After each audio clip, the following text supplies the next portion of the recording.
Assalamualaikum warahmatullahi wabarakatuh. Waalaikumsalam.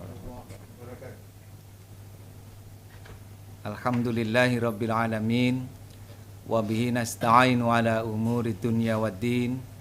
Assalatu wassalamu ala ashrafil anbiya'i wal mursalin. Wa ala alihi wa sahbihi wa man tabi'audah bi ihsanin ila yaumiddin. Para pemirsa dan teman-teman media yang saya cintai, pada siang hari ini pimpinan Pusat Muhammadiyah menyelenggarakan konferensi pers dalam rangka penjelasan edaran pimpinan Pusat Muhammadiyah terkait dengan tuntunan dan panduan menghadapi pandemi dan dampak COVID-19 ini. Telah hadir Bapak Dr. Agung Danarto, Bapak Dr. Fuad Zain dari Majelis Tarjih PP Muhammadiyah, Bapak Muhammad Agus Samsudin, Ketua MCCC Pimpinan Pusat Muhammadiyah, Ketua Majelis Kesehatan Muhammadiyah, dan Ustadz Fathur Rahman Kamal LC, Ketua Majelis Tabligh Pimpinan Pusat Muhammadiyah. Berikut akan dibacakan surat edaran pimpinan Pusat Muhammadiyah oleh beliau yang terhormat Bapak Dr. Haji Agung Danarto MAG, Sekretaris Pimpinan Pusat Muhammadiyah. Dipersilahkan. Assalamualaikum warahmatullahi wabarakatuh. Edaran Pimpinan Pusat Muhammadiyah nomor 5 tahun 2020 tentang tuntunan dan panduan menghadapi pandemi dan dampak COVID-19. Bismillahirrahmanirrahim. Assalamualaikum warahmatullahi wabarakatuh. Pimpinan Pusat Muhammadiyah setelah mempertimbangkan hal-hal berikut. A. Menurut para dokter, ahli epidemiologi dan virologi, dari sudut kesehatan, Indonesia masih dalam keadaan darurat COVID-19. Ditandai terjadinya fluktuasi kasus setiap waktu. Meskipun demikian, sesuai laporan gugus tugas percepatan penanganan COVID-19, terdapat beberapa daerah yang dinyatakan aman dari COVID-19. Ini semua merupakan rahmat Allah Subhanahu wa Ta'ala dan hasil usaha pemerintah dan masyarakat, termasuk warga Muhammadiyah, yang bekerja tulus ikhlas membantu mengatasi pandemi COVID-19. B. Akibat dari pandemi COVID-19, Indonesia mengalami masalah ekonomi dan sosial yang berat. Masalah ekonomi telah menimbulkan banyak anggota masyarakat yang kehilangan pekerjaan. Selain itu, terdapat dampak sosial seperti depresi, produktivitas yang rendah, dan masalah sosial lainnya. C. Dalam kehidupan masyarakat, agama sangat diperlukan sebagai pemandu perilaku dan memberikan ketenangan jiwa. Masyarakat memerlukan rujukan dan panduan agama dalam hubungannya dengan pelaksanaan ibadah mahdhah maupun muamalah. Sehubungan dengan hal tersebut, Pimpinan Pusat Muhammadiyah menyampaikan tuntunan dan panduan sebagai berikut. 1. Umat Islam pada umumnya dan warga Muhammadiyah pada khususnya hendaknya senantiasa melaksanakan ibadah sesuai dengan syariat Islam berdasarkan dalil-dalil yang makbulah, disertai fungsi ibadah yang semakin mendekatkan diri kepada Allah Subhanahu wa Ta'ala dan ihsan dalam kehidupan. Yang kedua, di daerah yang dinyatakan belum aman atau zona merah, ibadah sunnah, fardu kifayah, dan fardu ain hendaknya dilaksanakan di rumah. Yang ketiga, di daerah yang aman atau zona hijau, sholat sunnah hendaknya dilaksanakan di rumah. Sholat fardu kifayah sebaiknya dilaksanakan di rumah apabila syarat fardu kifayah di masjid telah terpenuhi. Sholat Jumat dapat dilaksanakan di masjid, musola, atau tempat lain yang memungkinkan. Pelaksanaan sholat di masjid atau musola semaksimal mungkin mengikuti protokol kesehatan yang ditetapkan oleh Muhammadiyah COVID-19 Comment Center atau MCCC atau pemerintah setempat.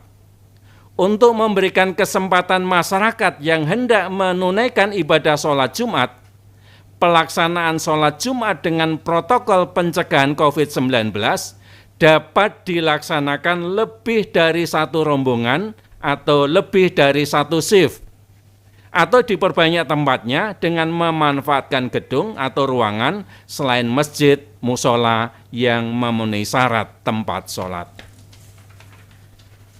4. Pernyataan status aman atau zona hijau atau darurat zona merah ditetapkan oleh pemerintah pusat dan pemerintah daerah. Perlu diketahui bahwa status zona bisa berubah setiap saat. Oleh karenanya, warga Muhammadiyah agar selalu mengikuti perkembangan keadaan sehingga ketika ada perubahan status bisa melakukan tindakan yang diperlukan. Kelima, umat Islam pada umumnya dan warga Muhammadiyah pada khususnya hendaknya tetap waspada, disertai ikhtiar untuk mengatasi berbagai masalah pandemi COVID-19, baik kesehatan, sosial, maupun ekonomi. Bersikap berdasarkan agama, diniyah, sesuai manhaj tarjih, dan ilmu pengetahuan ilmiah tetap diutamakan. This meeting is Dalam being beribadah, recorded. hendaknya tetap mengutamakan pertimbangan kesehatan, kemaslahatan, keselamatan, dan keamanan sesuai maqasidus syariah untuk menghindari mafsadat dan mengurangi penularan COVID-19. Yang keenam, tuntunan ibadah dan panduan pembinaan keagamaan peribadatan Jamaah Muhammadiyah dalam masa pandemi wabah COVID-19 tercantum dalam lampiran yang merupakan bagian tidak terpisahkan dari edaran ini. Semoga Allah Subhanahu wa Ta'ala memberikan perlindungan kepada bangsa Indonesia dengan Rahman dan Rahimnya. Nasrun minallahi wa fatun qarib. Assalamualaikum warahmatullahi wabarakatuh. Waalaikumsalam. Yogyakarta, 12 Syawal 1441 Hijriah, 4 Juni 2020 Miladiyah, Ketua Umum Profesor Dr. Haji Haidar Nasir MSI ditandatangani, Sekretaris Umum Dr. Haji Abdul Mu'ti MED ditandatangani. Terima kasih. Assalamualaikum warahmatullahi wabarakatuh. Waalaikumsalam warahmatullahi wabarakatuh. Terima kasih kepada Bapak Dr. Haji Agung Danarto yang telah membacakan surat edaran pimpinan pusat, bahwa di poin terakhir di situ ditegaskan ada lampiran yang tidak terpisahkan dari surat edaran ini, yakni lampiran tuntunan ibadah yang telah dikeluarkan oleh Majelis Tarjih dan protokol-protokol yang dikeluarkan oleh MCCC Pimpinan Pusat Muhammadiyah. Oleh karena itu kita mohonkan kepada Majelis Tarjih Pimpinan Pusat Muhammadiyah Bapak Dr. Fuad Zain MA untuk menyampaikan keterangan singkat tentang lampiran dari surat edaran ini dalam poin panduan ibadah. Dipersilahkan. Assalamualaikum warahmatullahi wabarakatuh. Terima kasih waktu yang disampaikan. Ini merupakan tuntunan ibadah lanjutan pada masa pandemi COVID-19, sehingga agar tidak mengurangi apa yang telah ditulis oleh tim dari Majelis Tarjih, maka akan kami sampaikan dengan tidak mengurangi apa yang sudah tertulis di sini. Tuntunan pertama itu mengenai hukum sholat dengan shaf berjarak. Memang meluruskan shaf adalah bagian dari kesempurnaan sholat. Oleh karena itu merapatkan shaf sangat dianjurkan dalam kondisi sholat yang normal dan tanpa ada bahaya atau kedaruratan yang mengancamnya. Sebagaimana dijelaskan dalam beberapa hadis. Yang pertama dari hadis riwayat Abu Hurairah, Rasulullah SAW bersabda, wa aqimus shaf fis shalah fa inna iqamatas shaffi min husnis shalah. Rawahul Bukhari. Dari Abu Hurairah diriwayatkan bahwa Nabi SAW bersabda, dan tegakkanlah shaf dalam sholat karena tegaknya shaf termasuk dalam dari bagusnya sholat. Al-Bukhari. Dari Anas, Rasulullah bersabda, sawu sufufakum fa inna taswiyatas sufuf min iqamatis shalah. Rawahul Bukhari. Dari Anas diriwayatkan dari Nabi SAW, beliau bersabda, luruskanlah shaf kalian, karena sesungguhnya lurusnya shaf termasuk dari tegaknya sholat. Hadis riwayat Al-Bukhari.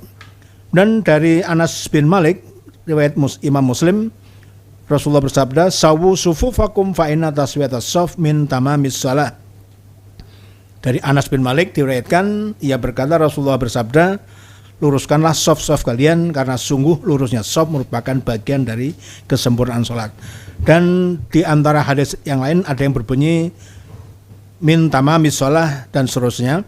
Tapi tentu saja dalam kondisi belum normal, di mana sesungguhnya masih belum terbebas dari ancaman wabah COVID-19, perenggangan jarak shaf dapat dilakukan demi menjaga diri dari bahaya, sesuai dengan hadis Rasulullah SAW, la dororo wala dirar, rawahu Ibnu Majah.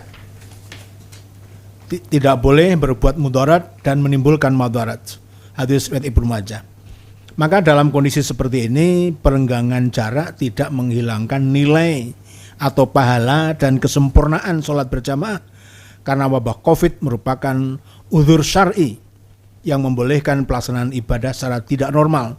Hal ini selaras dengan spirit hadis Nabi, inna idza maridal abdu aw safara kutiba lahu mithlu ma kana ya'malu muqiman sahihan, rawahul Bukhari.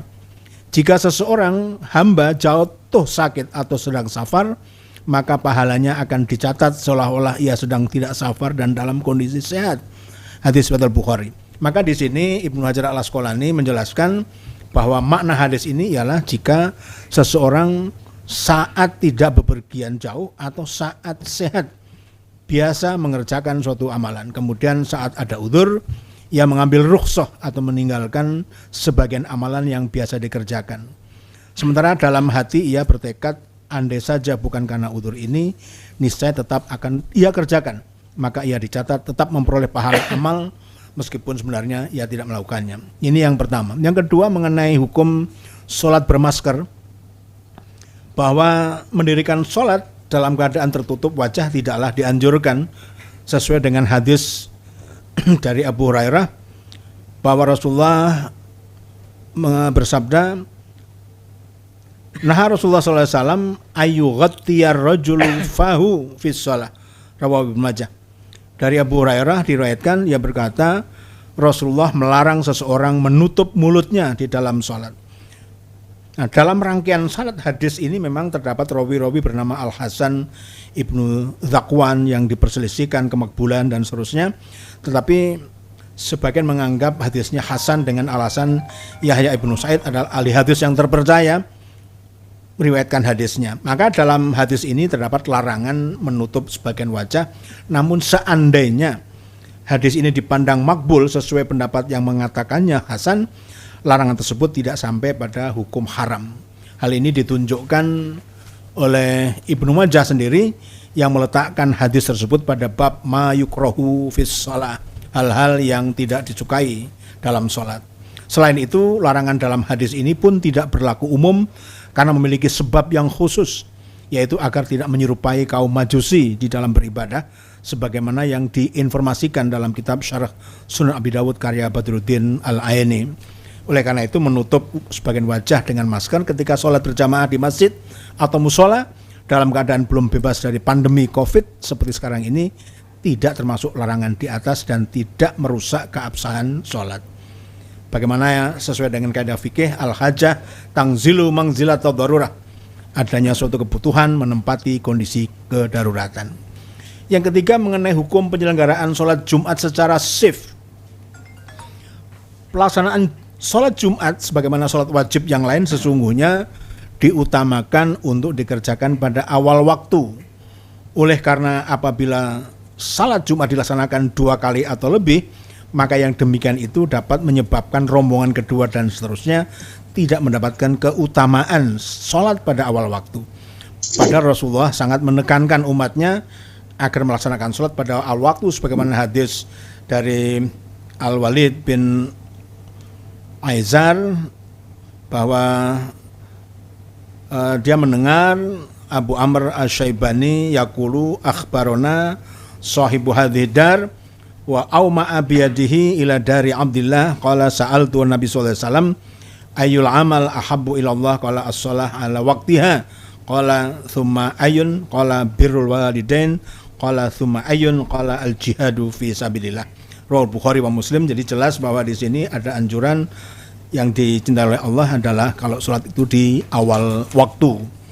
Selain itu pada sholat Jumat juga terdapat keutamaan bagi orang-orang yang datang lebih awal sesuai dengan sebuah hadis yang artinya barang siapa yang mandi janabah pada hari Jumat kemudian berangkat ke tempat sholat Jumat maka seakan-akan dia berkorban 1 ekor unta, dan barang siapa yang berangkat pada waktu kedua maka seakan-akan dia berkorban 1 ekor sapi, dan barang siapa yang berangkat pada waktu ketiga maka seakan-akan dia berkorban 1 ekor domba yang bertanduk, dan barang siapa yang berangkat pada masa waktu keempat maka seakan-akan dia berkorban 1 ekor ayam, dan barang siapa yang berangkat pada waktu kelima maka seakan-akan dia berkorban 1 butir telur. Apabila imam telah keluar untuk berkhutbah, malaikat hadir mendengarkan khutbahnya. Hadis riwayat Bukhari. Nah, di saat pandemi Covid melanda dunia sekarang ini, di mana kita diharuskan untuk melakukan apa yang disebut sebagai social distancing atau physical distancing, maka bagi masjid yang hendak menyelenggarakan ibadah sholat Jumat dapat dilaksanakan secara bergantian dalam 2 sesi atau shift atau lebih. Yang penting masih dalam waktu sholat zuhur atau sholat Jumat. Hal ini untuk memberi kepastian terlaksananya protokol kesehatan dengan baik dalam sholat Jumat, yaitu menjaga jarak antara jamaah satu dengan yang lain, dan jamaah tidak melebihi kapasitas ruangan tempat sholat Jumat yang sudah dibatasi. Adanya pandemi COVID-19 merupakan udzur syar'i dibolehkannya melakukan ibadah-ibadah tertentu secara tidak normal, termasuk pelaksanaan sholat Jumat secara bergantian dalam beberapa sesi atau shift ini. Kebolehan pelaksanaan sholat Jumat secara bergantian juga dilandaskan kepada asas kemampuan dalam menjalankan agama, sebagaimana firman Allah dalam surat At-Taghabun ayat 16 dan hadis Nabi yang seperti berikut, fattaqullaha mastata'tum, bertakwalah kepada Allah menurut kesanggupanmu. Dalam sebuah hadis dari Abu Hurairah, Nabi bersabda, wa idza amartukum bi amrin fa'tu minhu mastata'tum, muttafaqun alaih. Dan juga hadis-hadis yang lain.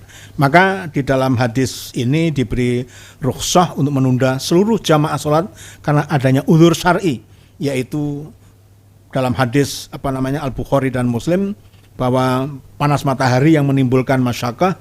Sholat yang ditunda dalam hadis ini berdasarkan qarinah teriknya panas adalah sholat di tengah hari, yaitu zuhur dan juga Jumat yang waktunya sama. Apabila seluruh jamaah boleh ditunda sholatnya karena masyaqqah, maka menunda sebagian jamaah tentu juga dibolehkan karena adanya masyaqqah. Artinya sebagian jamaah sholat di awal waktu, sebagian lain ditunda lebih kemudian karena masyaqqah. Tentu tetap sesuai waktunya dan mendapatkan pahala yang sama. Yang keempat, mengenai hukum penyelenggaraan sholat Jumat di selain masjid. Di masa pandemi ini, penyelenggaraan sholat di masjid diharuskan memenuhi protokol kesehatan yang ketat. Di antaranya adalah mengatur jarak shaf. Hal itu mengakibatkan daya tampung masjid berkurang. Timbul pertanyaan di masyarakat, bolehkah mengerjakan sholat Jumat di luar masjid atau di lokasi lain selain masjid? Pada prinsipnya sholat Jumat idealnya dikerjakan di masjid. Namun demikian apabila ada keperluan yang mendesak, maka sholat Jumat dapat dilaksanakan tidak hanya di masjid, tetapi boleh di lokasi lain seperti di musola, langgar, tanah lapang, halaman, gedung pertemuan, rumah, ruangan kosong yang telah dipersiapkan untuk tempat ibadah, atau tempat-tempat luas lain yang layak. Hal ini didasarkan oleh beberapa alasan. Pertama, lafal perintah sholat Jumat yang bersifat umum tanpa mensyaratkan sholat hanya ada di satu tempat. Sebagaimana firman Allah dalam surat Al-Jumu'ah ayat 9, ya ayyuhalladzina amanu idza nudiya lis-sholati min yaumil jumu'ah fas'au ila dzikrillah wa dzarul bai' dzalikum khairul lakum in kuntum ta'lamun. Wahai orang-orang yang beriman, apabila diseru untuk menunaikan sholat Jumat, maka bersegeralah kamu kepada mengingat Allah dan tinggalkanlah jual beli, yang demikian itu lebih baik bagimu jika kamu mengetahui. Kedua, pengertian dari kata masjid yang secara etimologi memiliki arti tempat sujud. Dengan demikian kata masjid pada hakikatnya tidak terbatas pada masjid yang berupa bangunan yang khusus untuk sholat semata, tetapi di tempat manapun yang dapat dilakukan sholat maka dapat difungsikan sebagai masjid. Dalam sebuah hadis disebutkan an Abi Sa'id Al-Khudri qala Rasulullah sallallahu alaihi wasallam al-ardu kulluha masjid ilal hammam wal maqbarah. Rawahul Hakim. Dari Abu Sa'id Al-Khudri diriwayatkan, ia berkata, Rasulullah bersabda, bumi ini semuanya merupakan masjid, tempat sujud untuk sholat kecuali jamban dan kuburan. Ketiga, perluasan makna lafal masjid di atas diperkuat oleh perbuatan sahabat Mus'ab bin Umair tatkala menjadi utusan Rasulullah ke Madinah setelah Baiatul Aqabah. Dalam keterangan yang dinukilkan oleh Ibnu Sa'ad dalam kitabnya Tabaqatul Kubra, disebutkan Mus'ab pernah mendirikan sholat Jumat berjamaah di rumah As'ad bin Khaisamah. Di dalam sebuah hadis, fakataba ila Rasulullah sallallahu alaihi wasallam yasta'dhinuhu ay yujammi'a bihim fa'adhina lahu wa kataba ilaihi unzur minal yaum alladhi yajharu fihi al-yahud li sabtihim fa idza zalatis syamsu fazdalif ila Allahi fihi bi raq'ataini waqtub fihim fajamma'a bihim Mus'ab bin Umair fi dari Sa'ad bin Khaisamah wa hum 12 rajulan fa huwa awwalu man jama'a fil Islam Jum'ah. Mus'ab kemudian menuliskan surat kepada Rasulullah untuk meminta izin kepada beliau agar bisa mengumpulkan kaum Ansor yang telah masuk Islam untuk mendirikan sholat. Rasulullah mengizinkan dan menuliskan perintah untuk Mus'ab, cermatilah bagaimana persiapan kaum Yahudi untuk beribadah Sabat. Tatkala matahari tergelincir masuk waktu zuhur, bersegeralah engkau menunaikan sholat Jumat menghadap Allah dan berkhutbatlah. Maka Mus'ab mengumpulkan para kaum Ansor di rumah Sa'ad bin Khaisamah sebanyak 12 orang, dan itulah sholat Jumat pertama kali yang didirikan di Madinah. Yang keempat, sholat Jumat yang dilaksanakan di masjid dalam keadaan seperti sekarang ini dapat menimbulkan kesulitan karena dituntut adanya pengetatan protokol kesehatan, antara lain pembatasan jumlah jamaah akibat dari perenggangan shaf.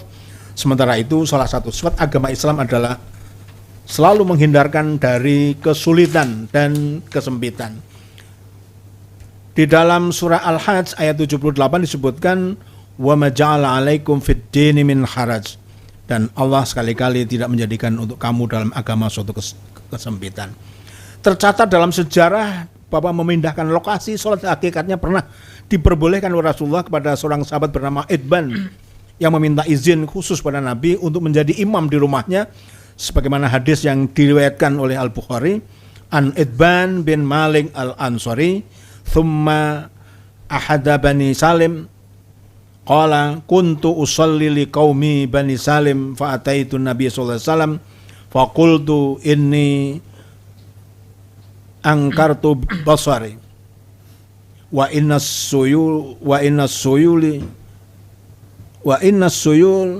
tahulu baini wa baina masjid qaumi falawadittu annaka ji'tu fa sallaitu fi baiti makanan hatta ittakhadhahu masjidan faqala af'alu insyaallah faghadan alayya Rasulullah sallallahu alaihi wasallam faghada alayya Rasulullah sallallahu alaihi wasallam wa Abu Bakrin ma'ahu ba'da mastaddan nahar fasta'dzana Nabi sallallahu alaihi wasallam fa adzintu lahu falam yajlis hatta qala aina tuhibbu an usalliya min baitik fa asyara ilaihi minal makan alladhi ahabba ay yusalliya fihi faqama fa safafna khalfahu thumma sallama wa sallamna hina sallama. Rawahul Bukhari. Dari Idban bin Malik Al-Ansari, dia berkata, saya menjadi imam sholat kaum saya Bani Salim, lalu saya temui Rasulullah SAW. Saya tanyakan kepada beliau, saya tidak bisa terima penglihatan saya sementara banjir menghalangi rumah saya dengan masjid kaum saya. Sungguh saya ingin sekali engkau datang ke rumah saya, engkau tunaikan sholat di rumah saya di tempat yang akan saya jadikan sebagai masjid. Nabi menjawab, insya Allah saya datang. Pagi menjelang siang yang memanas, Nabi bersama Abu Bakar menemui saya. Nabi mohon izin masuk dan saya berikan izin. Beliau tidak duduk sampai berkata, di mana engkau ingin saya tunaikan sholat di rumahmu? Kepada beliau saya tunjukkan tempat yang saya ingin beliau sholat. Lalu Rasulullah berdiri untuk sholat, kami berbaris di belakangnya. Beliau tutup sholat dengan salam, kami pun membaca salam. Berdasarkan hadis di atas dapat diketahui bahwa alasan Itban meminta keringanan adalah karena adanya kesulitan, yaitu gangguan mata dan adanya hujan yang menyebabkan banjir. Sementara ancaman pandemi COVID-19 tidak lebih ringan daripada alasan yang dikemukakan oleh Itban dan direstui oleh Rasulullah SAW. Dengan demikian, menambah lokasi pelaksanaan sholat Jumat di selain masjid, seperti musola, langgar, tanah lapang, halaman, gedung pertemuan, rumah-rumah, ruangan kosong yang telah dipersiapkan untuk tempat ibadah atau tempat-tempat yang lain, merupakan hal yang diperbolehkan dikarenakan adanya kemaslahatan atau al-hajah yang menuntutnya dan adanya masyaqqah melaksanakannya di tempat terpadu yang biasa dilaksanakan. Ketika tingkat bahaya pandemi COVID-19 ini telah dinyatakan mengalami penurunan di beberapa daerah oleh pihak yang memiliki otoritas, maka kegiatan ibadah berjamaah pun dapat dilakukan kembali meskipun dengan menerapkan serangkaian protokol kesehatan yang ketat sebagai bentuk kehati-hatian dan tetap berupaya mencegah penyebaran wabah COVID-19. Hal ini selaras dengan kaidah fikih ad-daruratu tuqaddaru bi qadariha, kemudaratan dibatasi sesuai dengan kadarnya. Idza dhaqal amru ittasa wa idza tasa'a dhaqa. Segala sesuatu jika sempit maka menjadi luas, dan jika kembali luas maka menjadi sempit. Kemudian yang terakhir, al amru idza tajawaza an haddihi in akasa ila dhiddihi. Segala sesuatu apabila melampaui batas maka hukumnya berbalik pada sebaliknya. Demikian tuntunan ibadah ini disampaikan untuk menjadi pegangan bagi warga Muhammadiyah dimanapun berada. Wallahu a'lam bishawab. Assalamualaikum warahmatullahi wabarakatuh. Waalaikumsalam warahmatullahi wabarakatuh. Terima kasih Bapak Dr. Fuad Zain, MA, atas penjelasan dari Majelis Tarjih. Selanjutnya kita akan mendengarkan penjelasan dari Ketua MCCC Muhammadiyah COVID-19 Command Center terkait dengan protokol-protokol peribadatan dan info penata laksanaan penanganan COVID-19 sampai saat ini. Dipersilahkan kepada Bapak Muhammad Agus Samsudin. Terima kasih Dr. Agus Taufik. Assalamualaikum warahmatullahi wabarakatuh. Alhamdulillah, bersyukur siang hari ini bisa ketemu lagi. Dan tentu saja sebagian dari warga Muhammadiyah dan masyarakat juga menunggu hari ini karena sudah banyak sekali pertanyaan-pertanyaan yang diajukan kepada kami. Saya ingin sedikit lebih rileks untuk menyampaikan ini ya, Bapak dan Ibu dan para pemirsa semuanya supaya bisa jelas. Yang pertama adalah berdasarkan surat edaran dari PP sebelumnya, itu kita masih menyarankan tetap melakukan ibadah itu di rumah sebenarnya. Ini sangat penting sekali, saya ingin menggarisbawahi ini. Nah, tetapi kemudian banyak sekali dinamika yang sudah ada sekarang ini, termasuk keberhasilan dan juga daerah-daerah yang berbeda antara satu wilayah, satu provinsi, satu kabupaten dengan yang satu dengan yang lain, sehingga ini menjadi sangat penting. Tetapi saya ingin mengingatkan sekali lagi bahwa fluktuasinya ini bisa berubah setiap saat. Yang dampaknya adalah kemudian kita semuanya harus juga bereaksi dengan cepat kalau misalnya terjadi penularan yang meningkat. Oleh karena itu ini bukan euforia, bukan juga untuk kemudian seenak sendiri, tetapi penting sekali untuk dipahami protokol-protokolnya. Nah, saya ingin mengingatkan yang paling penting sebenarnya bahwa yang harus kita lakukan ini kan mencegah penularan. Sementara mencegah penularan itu salah satu faktor utamanya adalah menghindari bertemu dengan orang banyak, menghindari kerumunan. Yang pertama tetap ada physical distancing, kemudian masih harus tetap cuci tangan dan juga masih tetap harus memakai masker. Ini penting sekali. Nah, oleh karena itu ada 3 peran yang harus dipahami di dalam protokol ini nanti. Yang pertama adalah takmir masjid, ya. Apa saja perannya. Kemudian yang kedua yang harus dipahami juga adalah kewajiban dari jamaah mesti ngapain gitu. Dan yang terakhir adalah terkait dengan tata caranya itu sendiri. Dan menurut saya ini menjadi hal yang paling kritikal. Nah, yang pertama apa yang harus dilakukan oleh takmir masjid? Yang pertama adalah kalau ingin melakukan ibadah di masjid, ya mesti dicek dulu yang pertama. Sejauh mana kondisi di wilayah masing-masing. Masuk daerah merah atau masuk daerah hijau. Ya. Dan kemudian berkoordinasi dengan pimpinan Muhammadiyah setempat, dengan MCCC setempat, dan juga dengan pemerintah. Supaya apa? Supaya ketika mengambil keputusan itu benar-benar keputusan yang benar, bukan keputusan yang emosional karena saking semangatnya kepingin membuka masjid. Ini yang pertama. Kemudian yang kedua, konteksnya nanti mesti dilihat ya. Apakah misalnya di sekitar lingkungan Bapak dan Ibu, satu tadi daerahnya merah atau hijau. Kemudian yang kedua adalah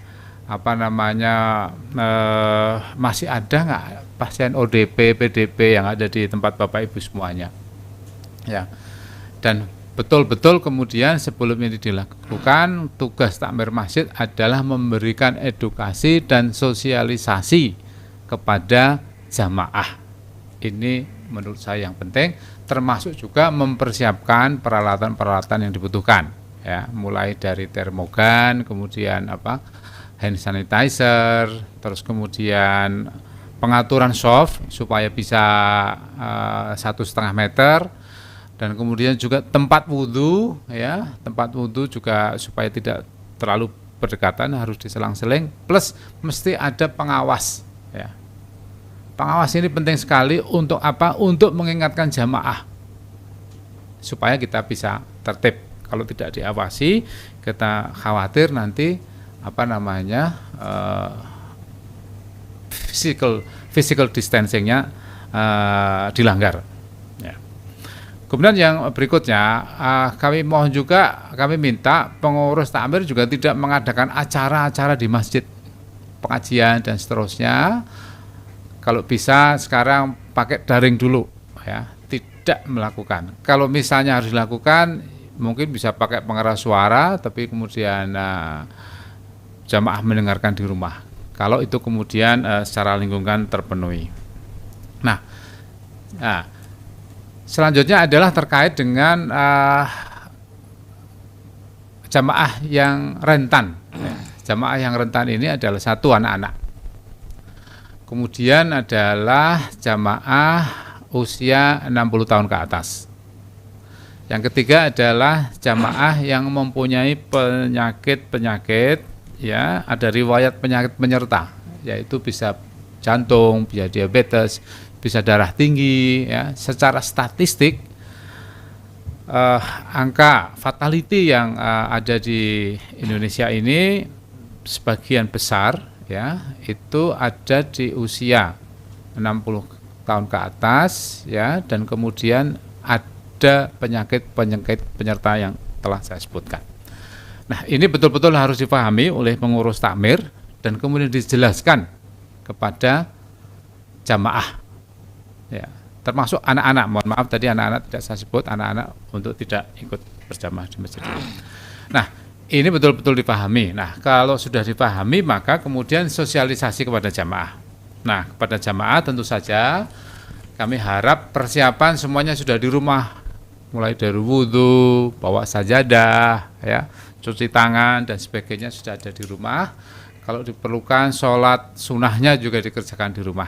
Sehingga ketika masuk ke masjid sudah siap, ya, dan kemudian masuk dan melakukan physical distancing, mengikuti aturan-aturan yang dibuat oleh takmir masjid. Utamanya tadi adalah jarak soft, ya. Tidak perlu bersalaman dulu kali ini. Dan juga tetap menjaga, tidak perlu ngobrol-ngobrol dulu ketemu, ya. Sekarang kalau ketemu ya berhahai dulu, tapi tidak usah ngobrol, tidak usah bisik-bisik dan seterusnya. Nah, di dalam hal ini tentu saja nanti ada kemungkinan kapasitas masjid tidak terpenuhi. Nah, kalau sudah tidak terpenuhi, tentu saja takmir juga harus tegas. Yang kedua, jamaah juga harus menyadari, karena sudah full, ya sudah.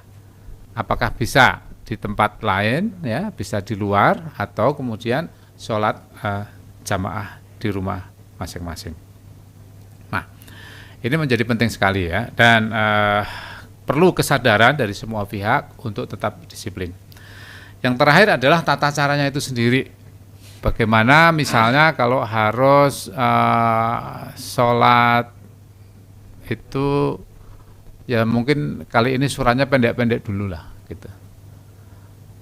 Kalau sholat Jumat juga sama, khutbahnya ya jangan lama-lama dulu, 15 menit lah paling panjang. Sepanjang seluruh syarat dan rukunnya terpenuhi, ya insya Allah dan semuanya bisa tetap sah. Nah, kembali tadi sudah disebutkan bahwa ada kemungkinan kalau jamaahnya banyak, sholatnya dilakukan 2 kali dan itu diperbolehkan.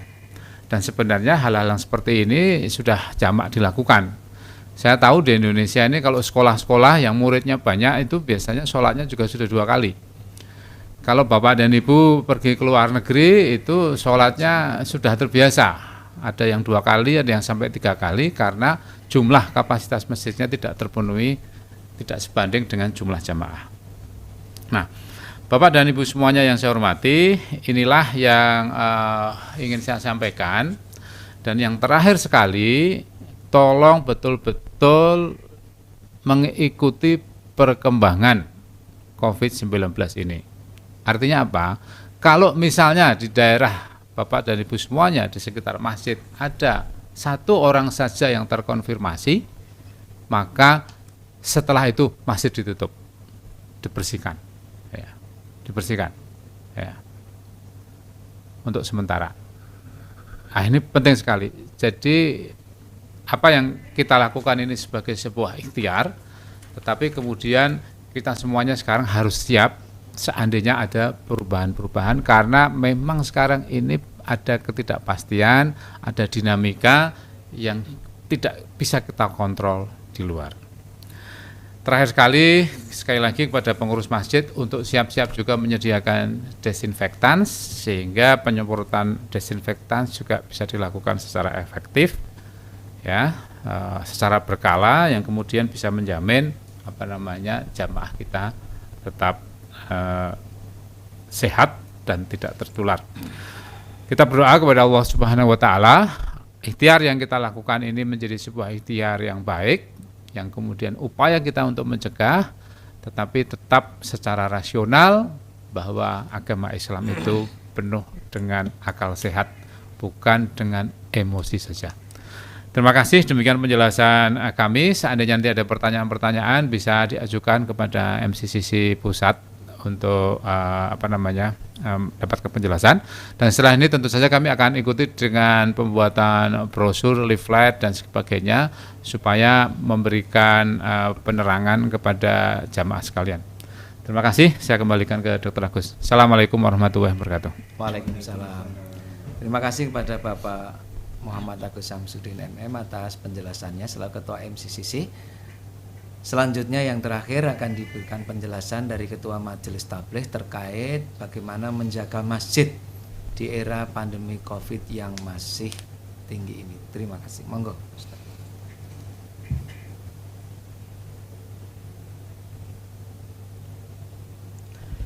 Assalamualaikum warahmatullahi wabarakatuh.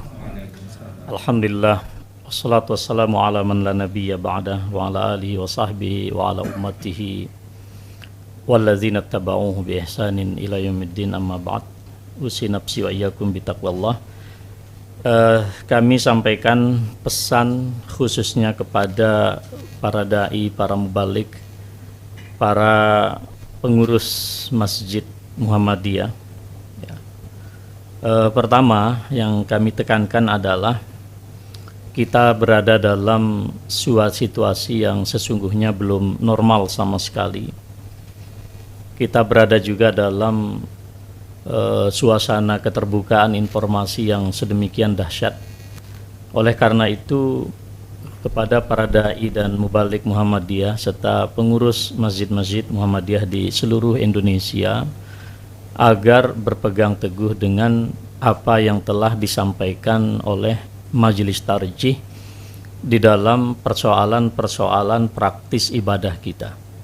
Wa'tasimu bihablillahi jami'an wa la tafarraqu. Kita diuji keikhlasannya di dalam berjamaah, di dalam berpegang teguh dengan apa yang menjadi acuan dasar kita di persyarikatan dan di jam'iyah kita ini. Wala tafarraqu, Allah mengharamkan kita untuk berpecah belah. Saya kira apa yang disampaikan oleh Majelis Tarjih sudah cukup menjadi perwakilan ijtihad jama'i kita yang dapat kita jadikan acuan dan rujukan dan kita sampaikan kepada umat dan masyarakat kita. Atiullaha wa atiur rasul wa ulil amri minkum. Jangan lupa bahwa taat kepada arahan, panduan dan seterusnya itu adalah bagian daripada ketaatan kita kepada Allah dan Rasulnya, sehingga ini tidak semata-mata ikatan organisatoris tetapi sebagai implementasi ibadah di hadapan Allah Subhanahu wa taala. Poin yang kedua yang kami sampaikan dan penegasan dari apa yang disampaikan oleh Pak Agus Syamsuddin, Ketua MCCC kita, agar seluruh pengurus masjid, ya, takmir masjid atau Dewan Kemakmuran Masjid, ya, khususnya di internal persyarikatan Muhammadiyah, wajib memenuhi semua persyaratan yang telah ditetapkan oleh otoritas yang berhak di sini. Fas'alu ahla zikri in kuntum la ta'lamun. Ahlu zikr adalah orang-orang yang diberikan anugerah ilmu pengetahuan di dalam hal ini.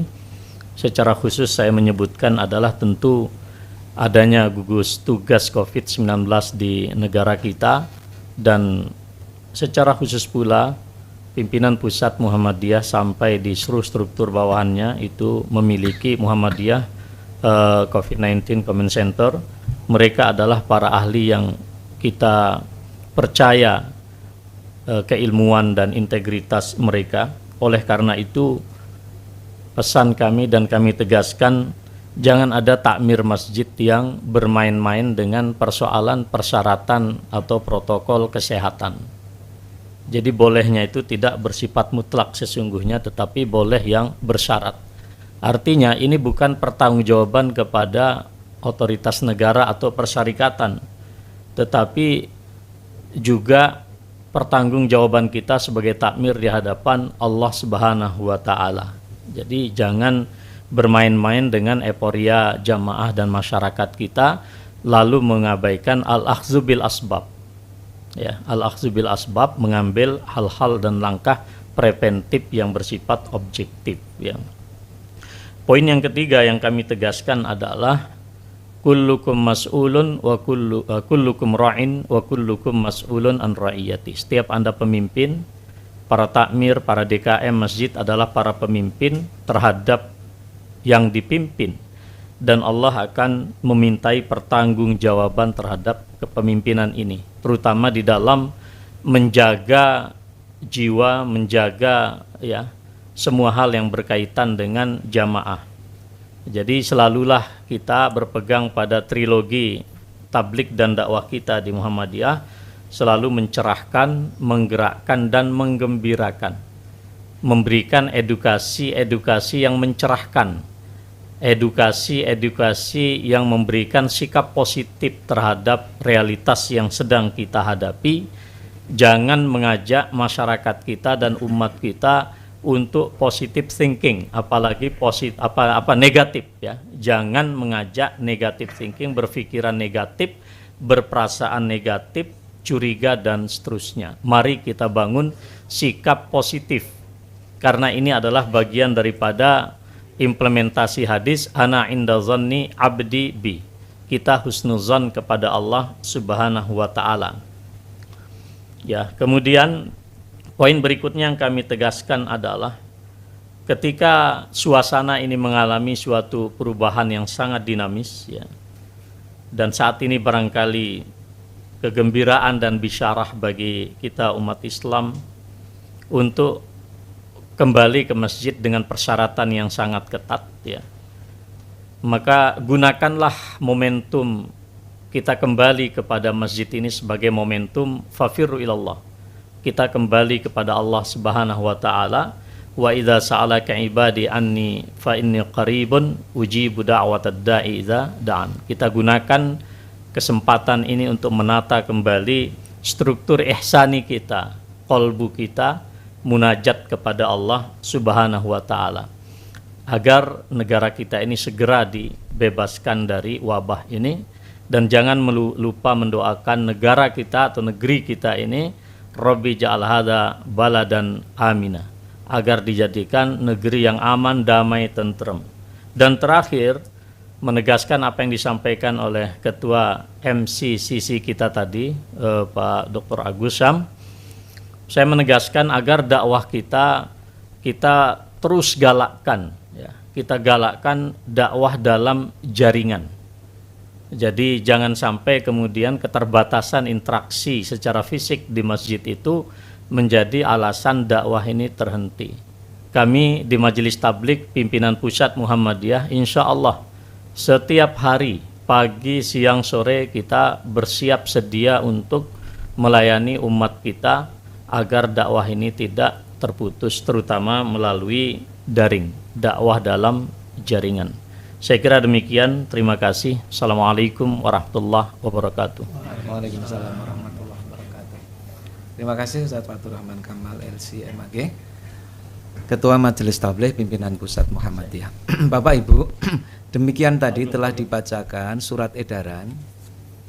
Tadi telah kita sampaikan, dan naskah-naskah insya Allah nanti akan segera kita berikan, terutama kepada teman-teman media.